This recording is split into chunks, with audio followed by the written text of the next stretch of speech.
গত ১৯ থেকে ২২ আগস্ট পর্যন্ত ত্রিপুরা রাজ্যে অবিরাম বর্ষণে সমবায় সংক্রান্ত ক্ষেত্রে সবচেয়ে বেশি ক্ষতিগ্রস্ত হয় গোমতী জেলা এবং দক্ষিণ জেলা। এখনো পর্যন্ত জেলা অফিসগুলো থেকে পাওয়া তথ্যের ভিত্তিতে মোট ক্ষয়ক্ষতির পরিমাণ দাঁড়িয়েছে ২,৭৫,০০,০০০ টাকা। রবিবার আগরতলা প্রেস ক্লাবে বিভাগীয় দপ্তরের আধিকারিকরা এই তথ্য দেন। আধিকারিকরা জানিয়েছেন, দক্ষিণ ত্রিপুরা জেলার অন্তর্গত সমবায় ক্ষেত্রে মোট ক্ষয়ক্ষতির পরিমাণ ৭৭ লক্ষ টাকা।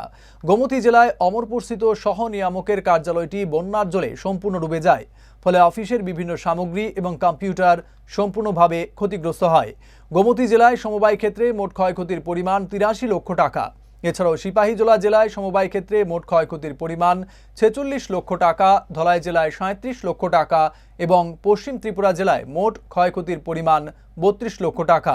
দপ্তরের তরফে জানানো হয়, রাজ্যের সমবায় দপ্তরের পক্ষ থেকে জরুরি ভিত্তিতে মোট ক্ষয়ক্ষতির তাৎক্ষণিক হিসাব নির্ধারণ করে ত্রিপুরা সরকারের ত্রাণ, পুনর্বাসন এবং দুর্যোগ ব্যবস্থাপনা দপ্তরের নিকট পাঠানো হয়েছে। দপ্তর আরও জানিয়েছে, এইসব প্রতিকূলতার মধ্যেও ত্রিপুরার ২৬৮টি ল্যাম্পস প্যাক্স তাদের দৈনন্দিন কাজকর্ম স্বাভাবিকভাবেই চালিয়ে যাচ্ছে। গোমতী জেলায় 3 দিনে মোট বৃষ্টির পরিমাণ ১৫৫ মিলিলিটার এন্ড সাউথ ত্রিপুরাতে প্রায় ৪৯৩ মিলিমিটার বৃষ্টি হয়েছে। এখনো পর্যন্ত জেলা অফিসগুলো থেকে পাওয়া তথ্যের ভিত্তিতে আমরা ক্ষয়ক্ষতির পরিমাণ দাঁড়িয়েছে সমবায় দপ্তরের ২,৭৫,০০,০০০ টাকা। দক্ষিণ জেলার অন্তর্গত সমবায় ক্ষেত্রে মোট ক্ষয়ক্ষতির পরিমাণ প্রায় ৭৭ লক্ষ টাকা।